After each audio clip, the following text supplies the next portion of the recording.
All right, let's call to order the Sparks City Council meeting of February 23rd with a roll call. Mayor Lawson. Here. Council members Abbott. Here. Vanderwell. Here. Anderson. Here. Bybee. Here. Rodriguez. Here. City Attorney Duncan. Here. City Manager Louthan. Here. We do have a quorum. Thank you. Okay, and we have our invocation speaker. Pastor Redding, you're gonna have to tell us your name. Good afternoon, community members of Sparks. Good afternoon, Sparks City Council. Thanks for being here. My name is Taylor. I'm a pastor in the area, and I get the honor just to open us with a few minutes to really kick off this time, to put it in God's hands, to take a moment to give him this moment. And even if you don't believe in God to any level, just to take a moment of reflection and wisdom, especially for leadership. That's kind of the focus of today. We have all kinds of leaders in this room. We have obviously our political leaders of our city. We have leaders in law enforcement. We have leaders of nonprofits. We have business leaders. We have people who are leading our community forward. And leadership and the definition, how we define leadership is really important. Is that just having followers? Is that just telling people what to do? What is leadership and what makes a great leader? I was just struck by this text in the Bible yesterday. My church and I were reading the story of Jesus washing his disciples' feet. That is a leader of 12 men who gets down on his knees, his last day on earth, mind you. He decides with his last day, his last moment to lead them before they are leaderless. What does he do? What decision does he make? What would you do? Well, Jesus decides to get up from the table, take off his coat, wrap a towel around his waist, grab a basin of water, and wash 24 dirty feet. He even washed the feet of the man who would betray him a moment later. He didn't send Judas out until after he had washed his feet. It's radical. Jesus says, after he has done this, it says in verse 12 of John 13, when he had washed their feet and put on his outer garments and resumed his place, he said to them, "Do you understand what I have done to you?" That's not, do you understand what I have done for you? That's a different question. That's a great question. What has Jesus done for us? But what has he just done to his disciples? He's changed the rules. If the leader, the teacher, the master gets on his knees to do the work of what was reserved for servants and slaves, what has he done to you? He has redefined what it means to be a leader. That to be great in this world is actually to go low. To be a leader is to be a servant of others. And in this room, we have what we call public servants. But how often we actually think of ourselves as public bosses, those in charge of the public. But if we are public servants, then we are true leaders in the community. So whatever your faith, whatever your belief about God, let's take this wise teaching from Jesus and this outstanding example, because this is what the world needs, the whole world. And this is what our community is no different. We need people in leadership who aren't in it for themselves, but who are in it to lay their lives down and serve others, to consider others as more important than themselves. Amen? Let me pray for us. God, thank you for this teaching and this example set forth by Jesus for us. We confess that we are eager to serve ourselves. We are quick to think about our needs, and we are slow and often hesitant to really consider others and to sacrifice ourselves for them. The world needs those who would sacrifice themselves for others. Please make us these kinds of people, and in a small way, perform that very thing today here. Just help us serve and be a blessing to other people in Sparks who aren't even in this room, those we represent. Amen. Okay, Ms. Vanderbilt, will you lead us in the pledge? Please join me in the pledge.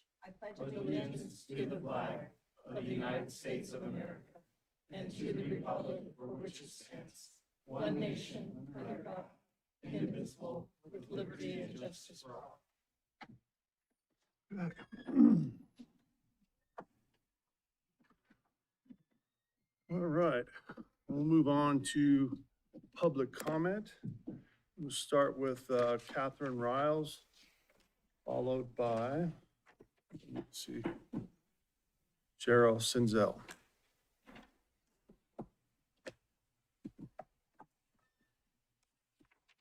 Good afternoon, everyone.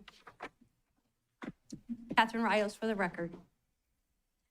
For the last year, the City of Sparks residents in Spanish Springs and Wingfield Springs has had to fight to protect our public lands, communities, neighborhoods, property values, and to have access to emergency services. I am in strong opposition of the Northeast Connector. It will destroy the Paw Raw Mountain Range, wildlife habitat, access to public lands, dump traffic in our neighborhoods, and have a huge negative impact on our property values. I am in strong opposition of destroying the Red Hawk community. Building 764 homes will take away the beauty and value of the Red Hawk area. It will destroy wildlife habitat, take away needed water sources from wildlife and community, along with causing additional traffic and other infrastructure problems. That's right, the water sources in and around the Red Hawk area have been beneficial for firefighters fighting wildfires on the Paw Raw Range and the surrounding areas. I am in strong opposition of partially closing the Vista Fire Station. The fire station is needed by our community, by every single one of us. I continually hear Nevada has plenty of water for all of the commercial and residential growth taking place across the entire state. Why are water wells being drilled deeper to reach water? Why has water been hauled out to wildlife on public lands?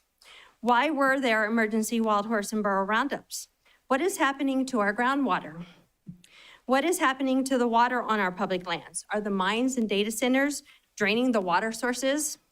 Since 2023, the state of Nevada has written off $106 million in bad debt. The list is long. Individuals and businesses appear on the list multiple times with various amounts of debt listed. Why is Nevada writing off debt if cities are experiencing budget shortfalls? $106 million is a lot of taxpayer dollars. All of these concerns need to be researched and investigated. Thank you for your time. Thank you. Cheryl Sinzel, followed by Walt Rosenberg.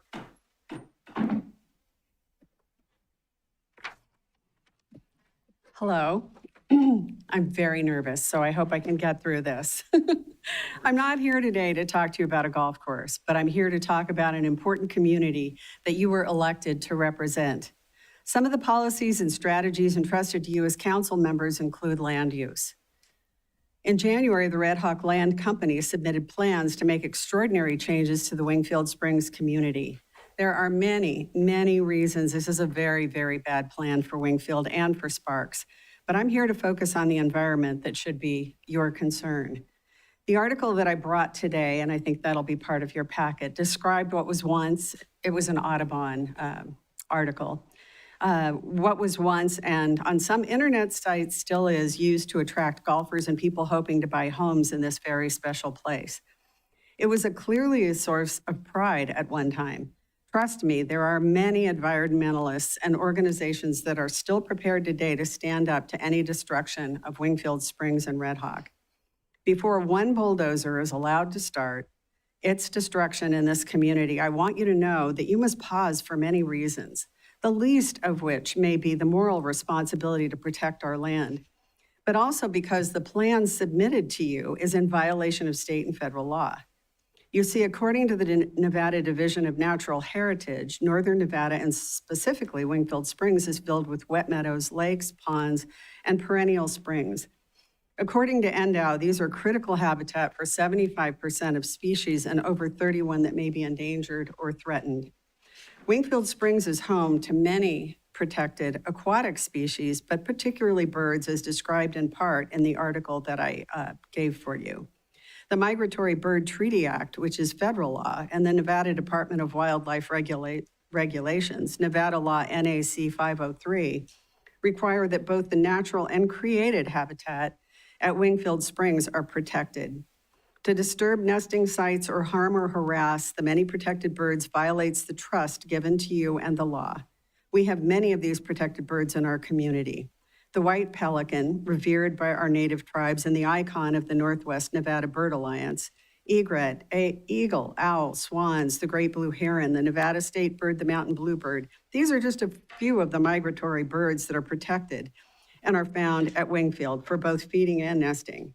And that's just for starters. There are other animals, including aquatic and plant species, that are covered as well. So we are just getting started to discover what's out there that you're going to need to protect.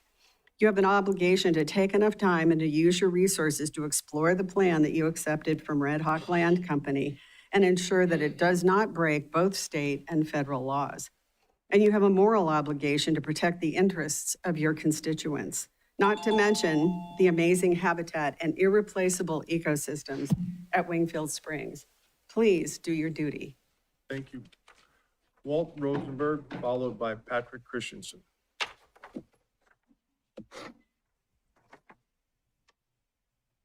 Good afternoon, council members, staff, and our attorney.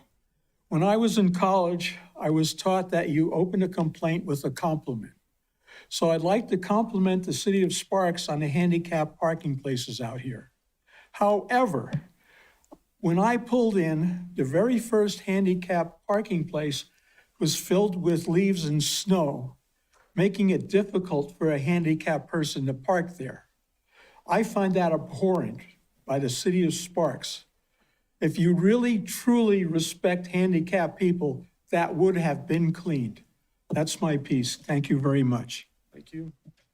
Patrick Christensen, followed by Cindy Martinez. Here you go. I appreciate it. Mr. Mayor, members of the City Council, my name is Patrick Christensen. I am a homeowner in Wingfield Springs and currently serve as the Vice President of the Wingfield Springs Community Association. I am here to speak in strong opposition to the proposed closure of the Red Hawk Lakes Golf Course and its replacement with over 700 high-density residential units. For 32 years, Wingfield Springs has been a master plan community built around a clear and deliberate vision: open space, outdoor recreation, protected wetlands, thriving wildlife habitat. Families invested their life savings here based on that vision. This proposal, does not refine that vision, it dismantles it. The impacts would be immediate and severe. Traffic congestion. Adding roughly 2,000 or more vehicles onto Vista Boulevard, Sparks Boulevard, and Pyramid Highway will overwhelm corridors that already struggle during peak hours. I know, because I sit in it every afternoon. Residents sit through backed up intersections now. Without substantial infrastructure expansion, this development will compound an existing problem and reduce quality of life for thousands of people. Strain public services. Over 700 high-density homes will place additional pressure on police, fire, EMS, schools, utilities, and other essential services. Growth without adequate capacity planning does not serve current residents or future ones responsibly. Impacts on property values. Homeowners are facing the very real possibility of a 10 to 25% decline in home values. Some residents have already listed their homes in anticipation of this project. That is not speculation, that is market reaction driven by uncertainty and fear. Preservation conflicts. This proposal violates longstanding commitments to open space and wetland protection and would eliminate significant wildlife habitat that defines the character of Wingfield Springs. Once that open space is gone, it is gone permanently. This is not simply a zoning matter. It is a question of trust. Trust in the master plan framework that guided this community for more than 3 decades, and trust that long-term residents will not be sidelined for short-term density. I respectfully urge you to reject this proposal when it comes before you. Protect the vision that built Wingfield Springs, protect the homeowners who relied upon it, and protect the open spaces that cannot be replaced. Thank you for your time. Thank you. All right, Cindy Martinez, followed by JJ Phoenix.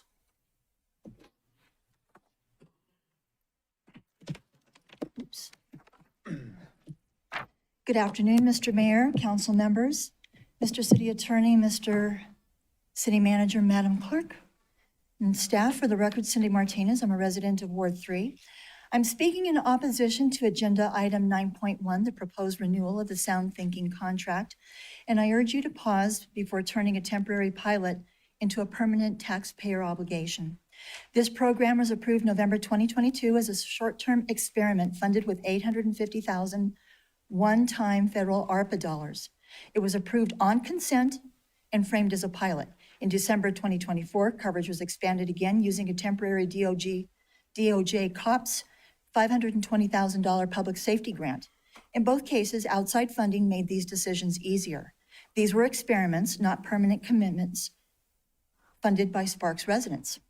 Today, this proposal is a 3-year contract totaling about $1.19 million, or roughly $397,000 per year from the general fund. That is no longer grant funded. These were experiments. I already said that. That is no longer grant funded. You are proposing recurring local spending. To put that in practical terms, that amount is roughly equal to 2 to 3 full-time sworn police officers, including salary and benefits. So the real choice is not technology versus nothing, it is officers versus sensors. 2 or 3 additional officers mean proactive patrol, visible deterrence, faster response, and stronger community relationships. They respond to a wide range of calls that actually affect residents' daily lives. Sparks Skynet sensors generate alerts processed by vendor centralized incident review centers relate to Sparks Police Department, but they do not replace the presence, discretion, and trust that officers provide. I also reviewed the dashboard data included in your proposal materials, and I'm familiar with these types of dashboards from my work during the 2020 and 2022 pandemic response. Dashboards present selective information. They're polished visuals, but they do not show a full picture. They do not clearly tell us cost per verified incident, false alert rates, prosecutable cases, or whether outcomes would be stronger if these same dollars were invested in personnel. At the April 7th budget workshop, Sparks Police Chief Crawford outlined that there were budget cuts that were going to extend in 2026 and 2027. Temporary federal grants allowed experimentation, and permanent Sparks taxpayer refunding requires demonstrated results. I urge you to vote no or reconsider. Thank you. Thank you. JJ Phoenix, followed by Kristen Brown.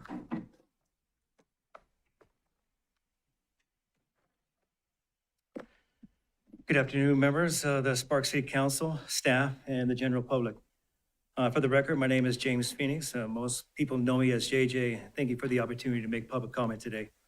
I'm here today to speak briefly on 2 items, my role as with the Nevada Department of Veteran Services and my candidacy as the incumbent for the Washoe County School District, District C, that seat there that's going to be taken by me.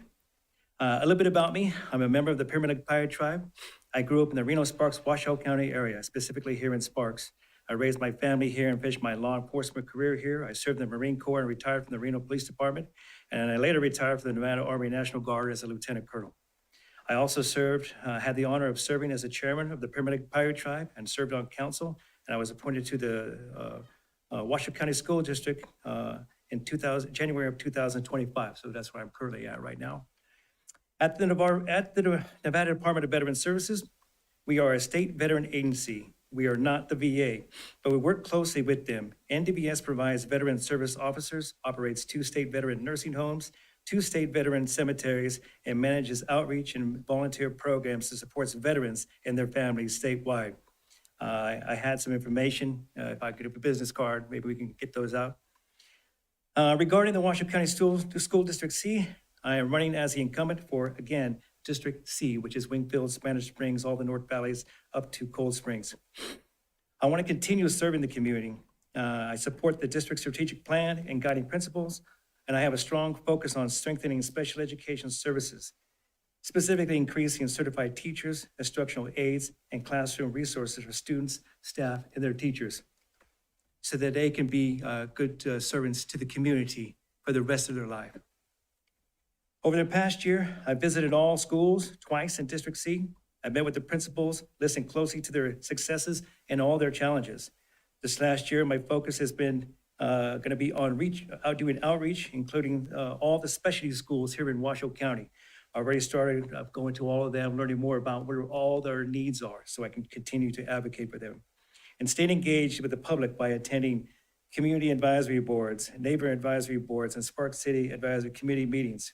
If you'd like to learn more about NDVS, please visit veterans.nv.gov. If you'd like to learn a little bit more about me and my priorities, please visit jjphoenixnv.com. Thank you for the opportunity to speak today, and thank you for your service here at Spark City Council. And just one last thing, Wingfield, Spanish Springs, District C, Wingfield, all of Wingfield, all over the Spanish Springs, over the hills, a little bit of Sun Valley, but all the valleys, Antelope, you name it, all those rural little Washoe County areas there. And I live in the rural, so I get it. All right, thank you very much for your time. Thank you. And Christian Brown. Thank you.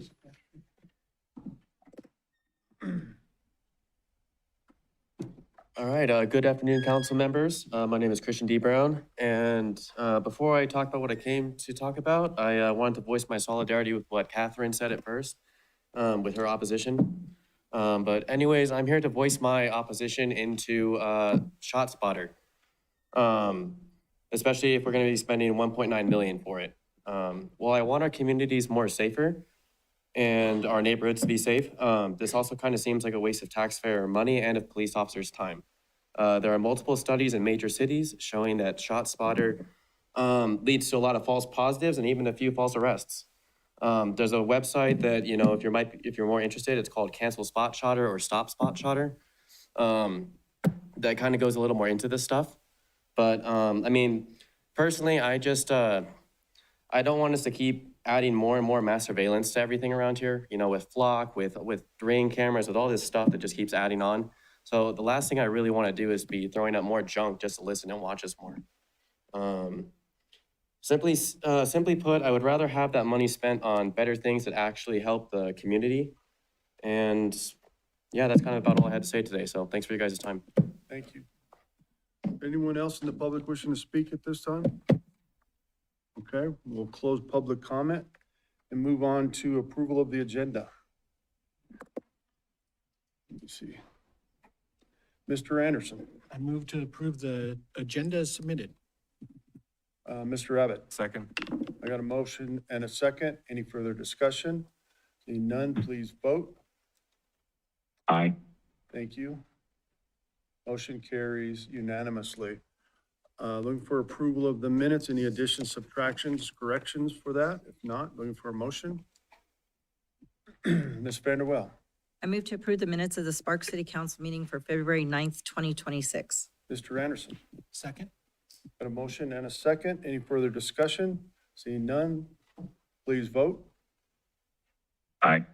Motion carries unanimously. All right, 7.1, Boards and Commissions Vacancy Announcements, Sparks Charter Committee. Madam Clerk. Thank you, Mr. Mayor. There is one vacancy or multiple vacancies on the Sparks Charter Committee. Members must be Sparks residents and registered to vote, and applications will be accepted until March 11th, 2026 at 5 p.m. Okay. And for Sparks Building Code Board of Appeals, there is one vacancy on the Sparks Building Code Board of Appeals for a 2-year term. The vacancy is for an electrical engineer or an electrical contractor representative. Applicants must have at least 10 years of experience, 5 years being responsible charge of work. Applications will be accepted until Wednesday, February 25th, 2025 at 5 p.m. Thank you, Mr. Mayor. Thank you. Now we have a proclamation, Women's History Month. There's someone here for that? Come on up. Have a seat. Say a few words first, or are we going to? No, I'll explain. We're gonna have Ms. Vanderwell read your proclamation, then we'll give you a moment to say something, and then we're gonna take a picture for our millions of YouTube viewers to see.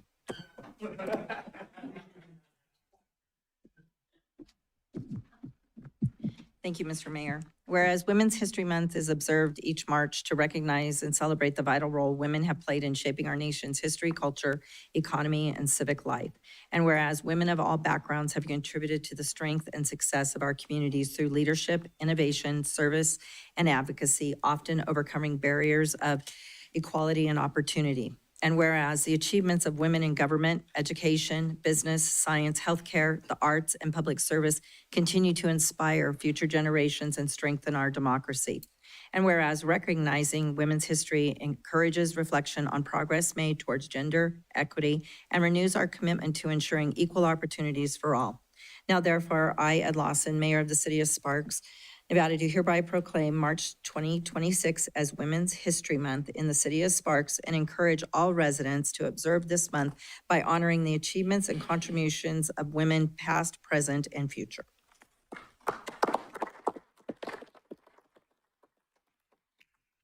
Okay, so give us your name for the record.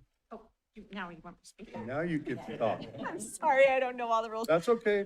Isla, President and CEO in Nevada Women's Fund. I want to acknowledge Marge Millar, Morgan Gautier, also with Nevada Women's Fund. And you may not believe it, but we did not plan our outfits together today. Purple might be the color of Nevada Women's Fund, but we didn't go this far. I just want to take a minute to thank each one of you, especially Councilmember Vanderwell and Councilmember Bybee for supporting Nevada Women's Fund and bringing Women's History Month to life at the City of Sparks Marina on March 21st for the Inspire Progress Walk or Run. Last year, we had our inaugural event and it was well attended. We believe this year it will be even bigger and better. Really quickly, I will just say Nevada Women's Fund has been here in our community for 42 years, one of the first women's funds founded in the entire country. We've awarded over $11 million to the education and career advancement of women. But what Women's History Month provides is a step beyond what Nevada Women's Fund is doing and for our community to embrace this month, to celebrate and recognize the contributions of women exactly as you just did with this proclamation. So thank you very much.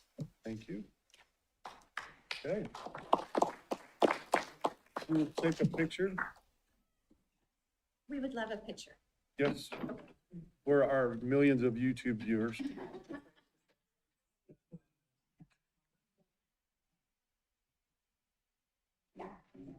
It sure does look like you guys coordinated. Time to go to the casino.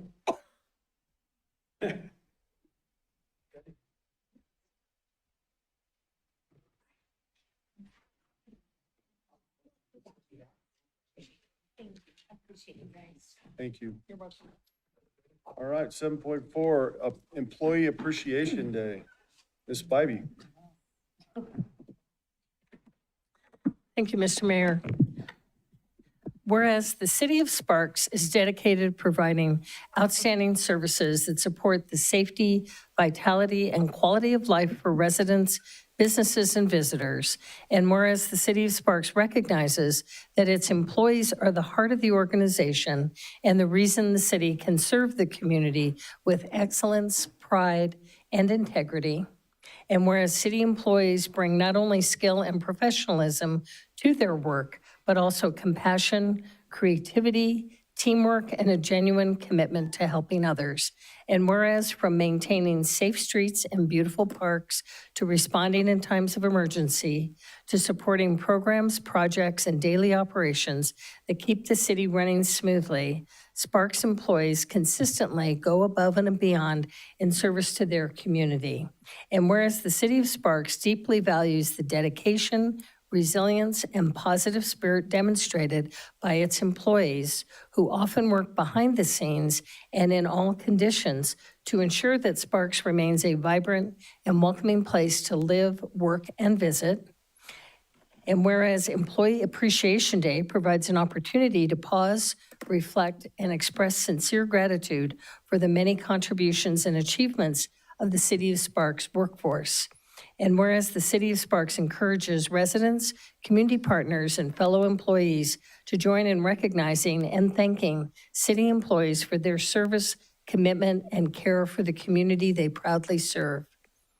Therefore, on behalf of Mayor Ed Lawson, Mayor of the City of Sparks, we hereby proclaim Friday, March 6th as Employee Appreciation Day in the City of Sparks and encourage all residents to join in recognizing and celebrating the remarkable contributions of our city employees.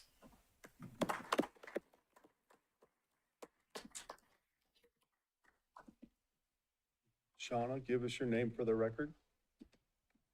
Good afternoon, Shauna Halterman, HR Director, Human Resources Director for the City of Sparks. Have And anything you want to add? absolutely. Our employees, as you all know, are our biggest asset. And the hard work that each and every single one of them do, it couldn't be accomplished without your leadership, Dion's leadership, their love for our community, their love for their job. It's a fantastic place to work with some really unique and special people that make Sparks also a unique and special place. So on behalf of all of them, thank you. We do appreciate them. We're glad that they're here, and thank you very much. Thank you, Mr. Abbott. Definitely, I will second all of those things. We have some amazing coworkers for all of us here at the city. I do want to give a shout out, not to pick on a few of them, but big shout out to our public works team for the recent, all the plows, operations, the mechanics keeping them running. I know Julie's team was working very busy keeping all that information out to the media. And then also, I want to give a shout out to our IT team, just because today they sent out a really unique phishing email that I thought was really kind of clever for all of us to practice. So I appreciate everyone. Just want to recognize those two that I thought were unique in the recent times, so. Absolutely. Okay, go ahead. Others? Thank you, Mr. Mayor. I would like to echo just the thanks for all of our employees, and so many are behind the scenes, that we don't even see or meet unless they're coming before council. And so an organization can't run without everyone being part of that. And I think the pride that we all take working for this city and really having the attitude of finding a way to yes has been our mantra in everything we do. How do we not just tell people no? How do we find a way to yes?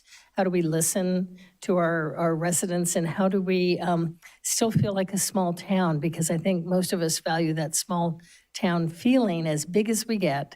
And part of that is the team that we all work together and are compassionate and caring for each other and for taking pride in the job that we do. So can't thank all of the employees, and I depend on staff for so much. All the knowledge that I don't have, I depend on getting that from staff. So thank you.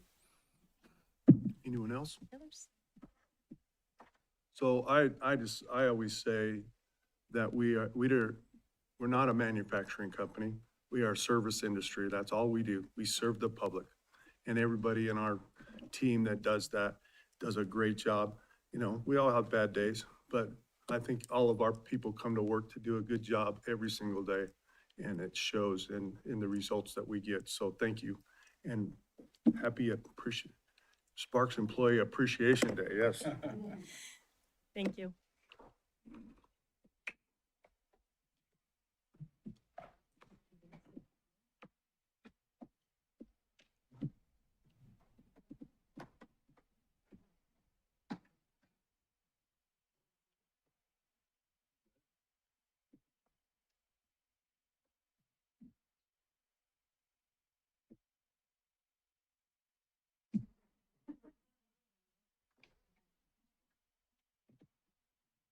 You can hang that on your wall, Shauna. After you guys gave me writer's cramp for all the longevity certificates I just signed. Okay, let's move on to consent items. Anyone wishing to pull a consent item? If not, I'm looking for a motion.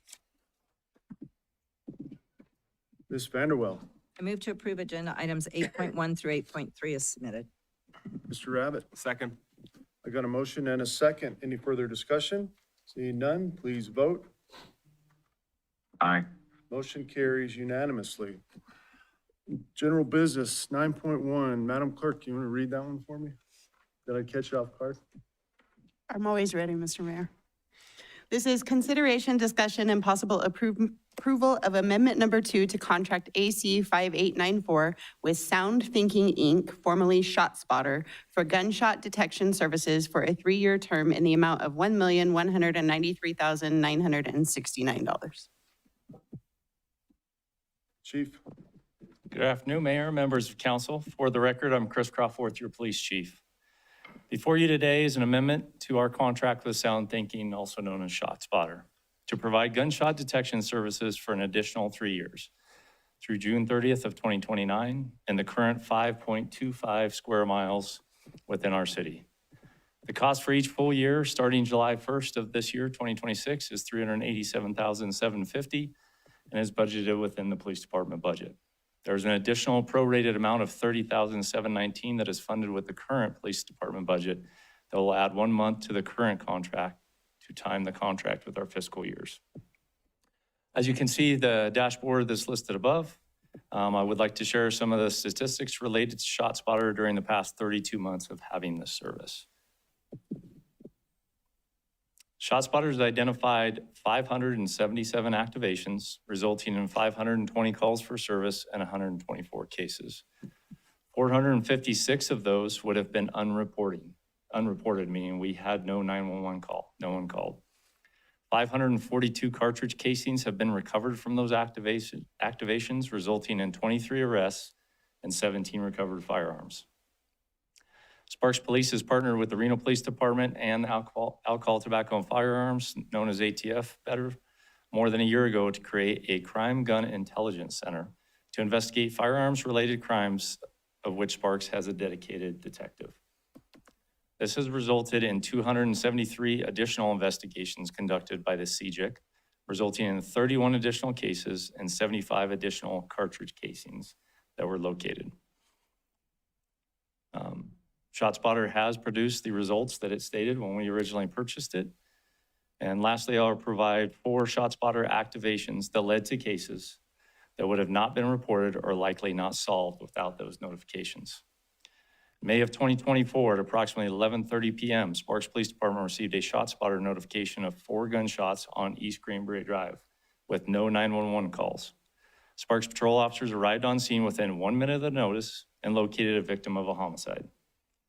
Of note, ShotSpotter verifies gunshots within 1 minute of activation, and verified alerts are sent to dispatch and the computers in our patrol vehicles. The rapid response allowed patrol to identify 6 witnesses in the area that provided suspect vehicle description and direction of travel. The suspect has been identified and the case is active as the suspect has fled the state. January 2025, ShotSpotter alerted to a single gunshot on El Rancho Drive with no 911 calls. Officers arrived on scene within 3 minutes and officers were able to stop multiple vehicles leaving the area. One vehicle crashed attempting to evade officers and a single person fled on foot. A subject threw a firearm over a fence while being chased by officers on foot. One of our canines later located the firearm and the suspect confessed to the shooting. In addition to never being reported without ShotSpotter, the suspect and the gun would have never been located as well. September 2025, ShotSpotter alerted to a single gunshot on Lorena Street, which allowed patrol officers to start responding to the scene within 1 minute prior to the first 911 call. Arrival occurred and 2 victims of gunshot wounds were located. Life-saving measures were provided to both, and they were both transported to the hospital, where unfortunately 1 victim did not survive. The suspect has been identified and the case remains active at this time. October 2025, Reno Police responded to Bishop Street in Reno on 911 calls of shots fired and located no evidence. Regional CJIC detectives identified 5 shots through Sparks' ShotSpotter system and located 3 cartridge casings. Laboratory results of the casings linked 2 other Reno cases, which led to the identification of a suspect. A search warrant was obtained for the suspect's residence. During the search warrant, a handgun was located, and the suspect was arrested for 3 different shooting cases in the city of Reno. While our system is not employed in Reno, it is working to aid our partners with Reno to make the entire valley a safer place. Question I get, and you've heard today, is namely, can the money be better spent on officers? The number was pretty close. The $387,000 a year would give us 2 officers and the vehicle that they need to go out there. That gives us coverage for not quite a full 24/7 of 4 days a week.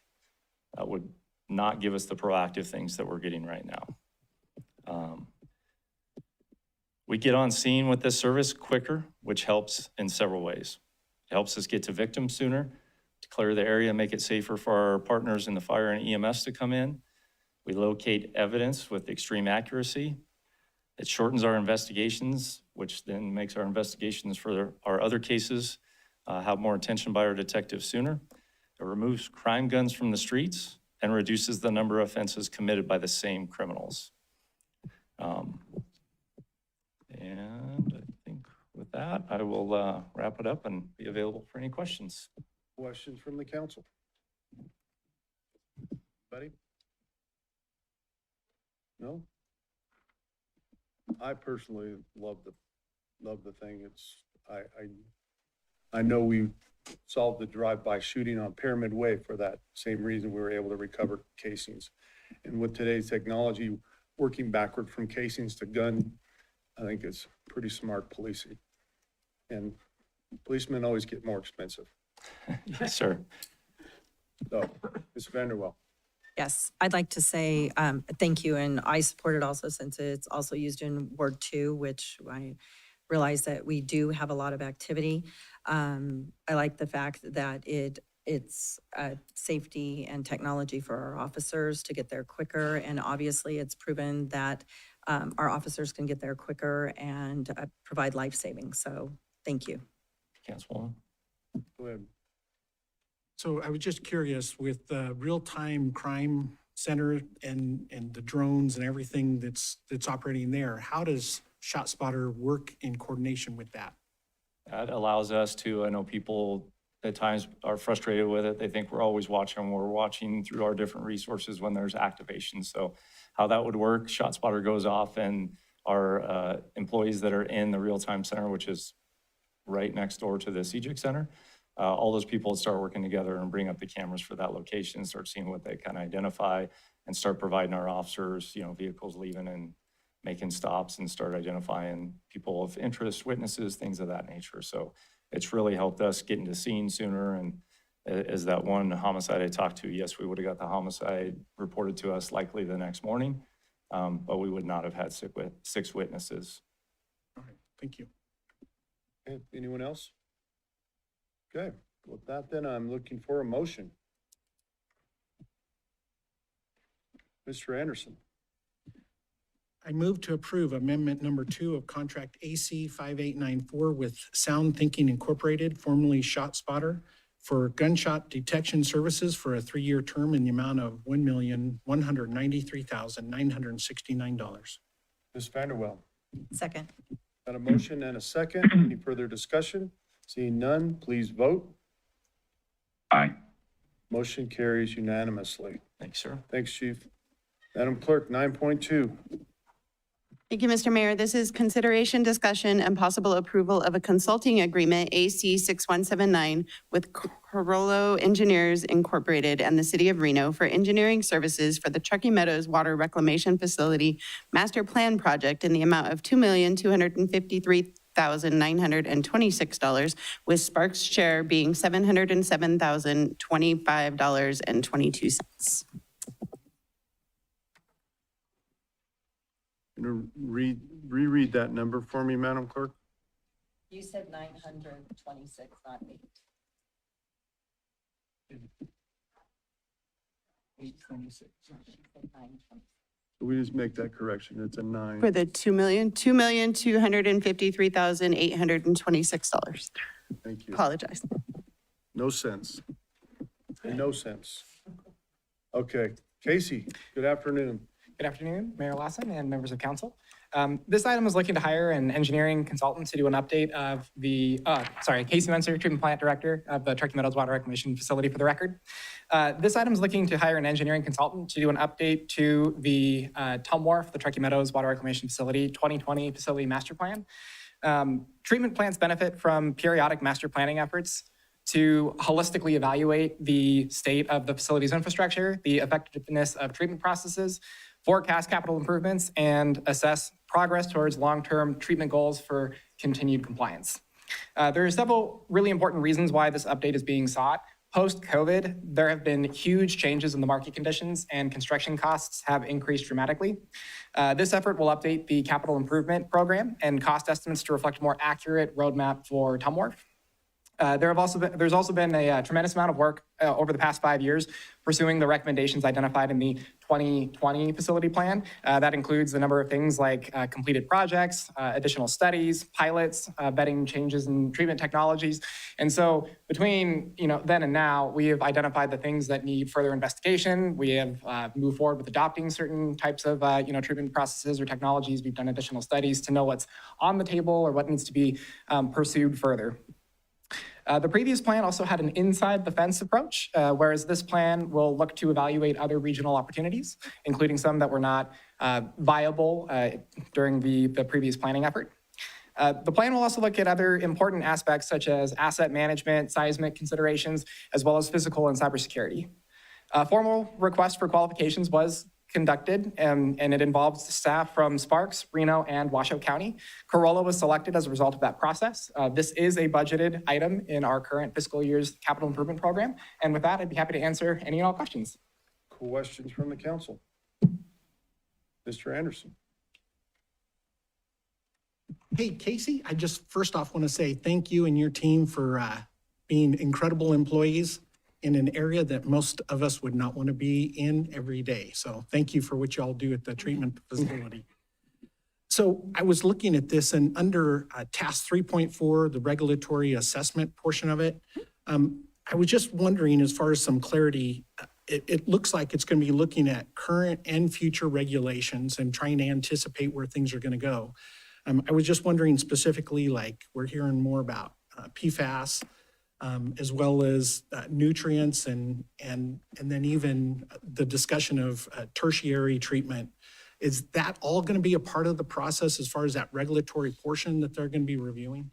That is correct. They're going to effectively do what you could consider to be a sensitivity analysis, right? We're looking at the roadmap for Tumwharf under our existing conditions, and then looking at what might have been adopted by other states, what other things like PFAS, whereas there's not a current wastewater standard, there's a drinking water standard, but looking at what other states might have adopted, things like biosolids disposal. So that will be incorporated into the planning effort. It'll identify what types of additional improvements could be needed and the type of investment that might be warranted there in those potential future planning conditions. Okay. Awesome, thanks. Yeah, you just look at the amount and it's like, wow, that's a lot of money. But how in-depth it's going to be, I think it's going to be great for this region as a whole. Thank you. Thank you. Any other questions from the council? Okay, not, I'm looking for a motion. Mr. Abbott. I move to approve the consulting agreement AC-6179 with Corolla Engineers, Inc. in the city of Reno for engineering services for the Truckee Meadows Water Reclamation Facility Master Plan Project in the amount of $2,253,826, with Sparks' share being $707,025.22. 22 cents. Ms. Vanderwell. Second. Had a motion and a second. Any further discussion? Seeing none, please vote. Aye.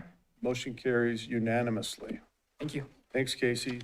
Madam Clerk, first reading, 9.3. Thank you, Mr. Mayor. This is first reading of Bill number 2848 to amend the Sparks Crossing Final Development Standards Handbook to modify permitted colors and materials for two pad sites, APNs 510-08252 and 510-08253, generally located east of Pyramid Way, north of Shoppers Way, and south of Los Altos Parkway, Sparks, Nevada, in the NUD New Urban District, Sparks Crossing Zoning District. A public hearing will be held and Bill 2848 will be acted upon at the regular meeting of the Sparks City Council on Monday, March 9th, 2026. Thank you. 9.4, first reading, Madam Clerk. Thank you, Mr. Mayor. This is first reading of Bill number 2849, an ordinance amending Sparks Municipal Code Sections 5.65.020, Policy Declaration, 5.65.050, Applications, Investigation, and License Issuance, 5.65.100, Inspections, and 5.65.110, Operating Requirements, which is to become effective upon passage by the Sparks City Council. A public hearing will be held in Bill 2849 will be acted upon at the regular meeting of the Sparks City Council on Monday, March 9th, 2026 at 2 p.m. Okay. We have no public hearing and action items unrelated to planning and zoning. We have none for zoning public hearings and action items. So we move to the last public comment, 12.1. Anyone in the public wishing to comment at this time? Not, we'll close public comment. Bring it back. Announcements from the mayor, city council, and manager. Mr. Manager, you have anything? I'd just like to say thanks, Mr. Mayor, to you and all of the council for recognizing our staff. As has been mentioned, we've got a terrific team. Some are very front and center that you see all the time, and some are behind the scenes, as was mentioned. But I think the most common thread that I see is the effort and the pride that they have in what they do, and we cannot replicate that. That's a reflection on great leadership here, but at the same time, a lot of committed individuals who care about the result, and I thank you for recognizing them, and I thank them for all their efforts. Thank you. Anyone on the dais have anything? Nope. Okay, well, then we are adjourned. We got another meeting? Redevelopment? We do it. We do. You got a mallet there?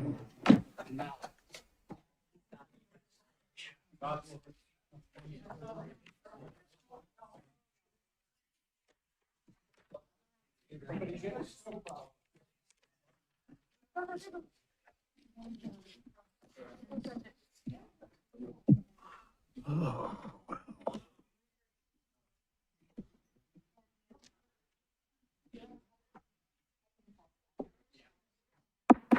We'll call today's Sparks Redevelopment Agency meeting to order with a roll call.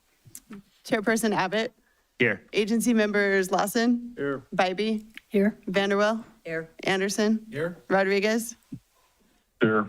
Chief Legal Officer Duncan. Here. Chief Administrative Officer Louthan. Here. We do have a quorum. Thank you. Thank you very much. We'll go to item 3.1, public comment. Anyone in the public want to make a comment?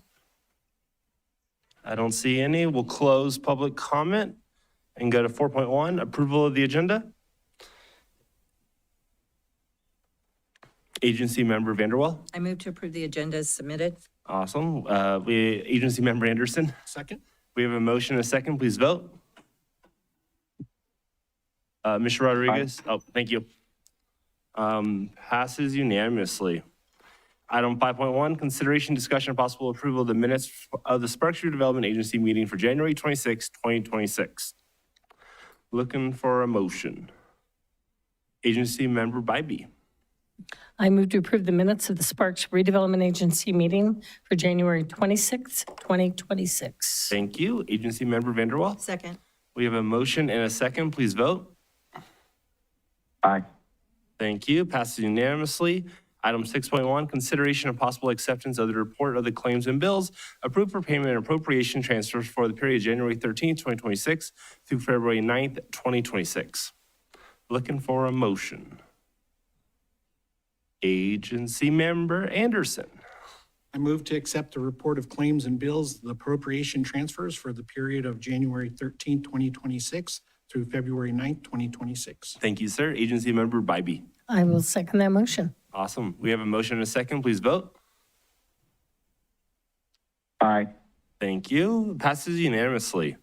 We have no business items. Comments from the public.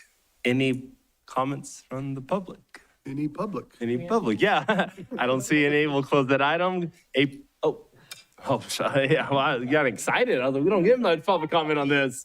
At least be a first. 8.2, announcements from the agency and chief administrative officer. Anyone? I'll just say happy early birthday, Mrs. Clerk. We'll go to item 9 and we'll adjourn. Have a good one at 2:53. Thank you.